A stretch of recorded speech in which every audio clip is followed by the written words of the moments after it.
வணக்கம் தலைவா, அனைவருக்கும் இனிய வணக்கம். இன்னைக்கு நம்ம இந்த ஒரு வீடியோவில் எதை பற்றி பார்க்க போகிறோம் அப்படின்னு பார்த்தீங்கன்னா, நகைக்கடன் தள்ளுபடி யாருக்கெல்லாம் வழங்கிருக்காங்க, யாரெல்லாம் இந்த நகைக்கடன் தள்ளுபடியை பெறுவதற்கு தகுதியானவர்கள் பட்டியலில் தற்சமயம் வந்திருக்காங்க.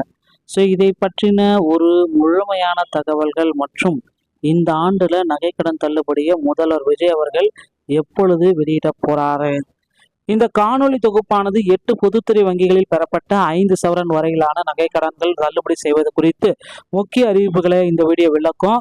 ஸோ வீடியோ ஸ்கிப் பண்ணாமல் பாருங்கள், அப்போ தான் என்ன சொல்ல வரன்றது புரியும். கடன் தள்ளுபடி பெற தகுதியானவர்கள் 40 கிராமுக்கு உட்பட்ட நகைக்கடன் வைத்திருப்பவர்கள், முறையாக ரேஷன் மற்றும் ஆதார் அட்டை உள்ளவர்கள், இலங்கை தமிழர்கள், முகாம்களில் வசிப்பவர்கள் குறிப்பிட்டுள்ளனர். இருப்பினும் அரசு ஊழியர்கள், கூட்டுறவு சங்க பணியாளர்கள் மற்றும் போலி நகைகளுக்கு அனுமானம் வைத்தவர்களுக்கு இந்த சலுகை பொருந்தாது. ஒருவேளை 5 சவரனுக்கு மேல் நகை வைத்திருந்தால் 5 சவரன் மட்டுமே தள்ளுபடி வழங்கப்படும் என மீத தொகையை செலுத்த வேண்டும் என தெளிவுபடுத்தப்பட்டுள்ளது.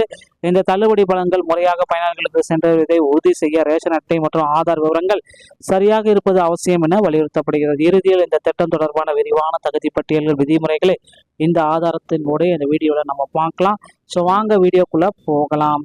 ஸோ இந்த நகைக்கடன் தள்ளுபடி உத்தியோகபூர்வமான ஒரு அறிவிப்பு முதலமைச்சர் திரு ஜோசப் விஜய் அவர்கள் புதிய சரிபார்ப்பு பட்டியலை விரைவில் வெளியிட போறாரு.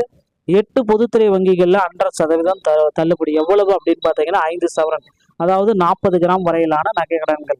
அரசால் அங்கீகரிக்கப்பட்ட 8 வகையான பொதுத்துறை வங்கிகள். யார் யாருக்கு அப்படின்னு பார்த்தீங்கன்னா, அனைத்து பொதுமக்களும் நிபந்தனைகளோடு உட்பட்டு 8 பொதுத்துறை.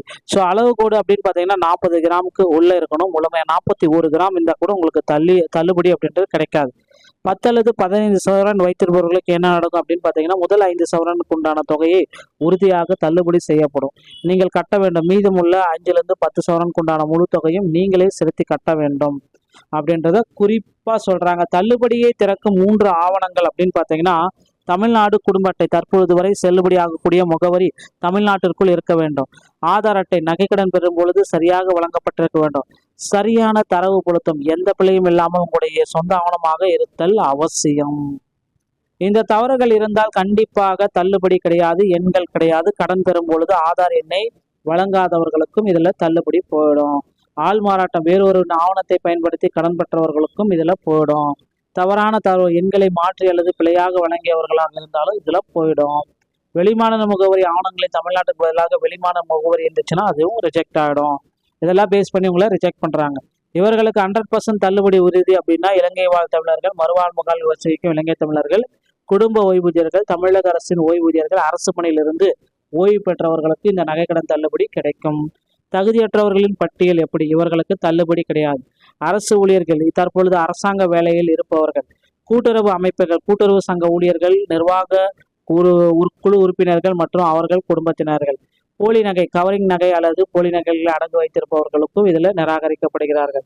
முழுமையாக அடைத்தவர்கள், ஏற்கனவே நகை கடனை முழுமையாக செலுத்தி முடித்தவர்களுக்கு இந்த தள்ளுபடி கிடையாது.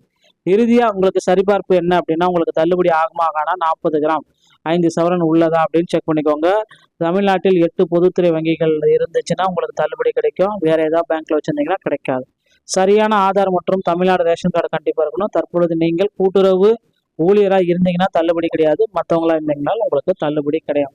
ஸோ இதை பேஸ் பண்ணி தாங்க கூட்டுறவு வங்கிகளில் முதற்கட்டமாக 5 சவரன் வரைக்கும் தள்ளுபடி அப்படின்ற அறிவிப்பை முதல்வர் விஜய் அவர்கள் இன்னும் ஒரு சில தினங்களில் வெளியிட போறாரு. இந்த ஒரு வீடியோ உங்களுக்கு பிடிச்சிருந்தா எங்களுடைய மீண்டும் ஒரு நல்ல தகவலோட நான் உங்களை சந்திக்கிறேன். நன்றி, வணக்கம்.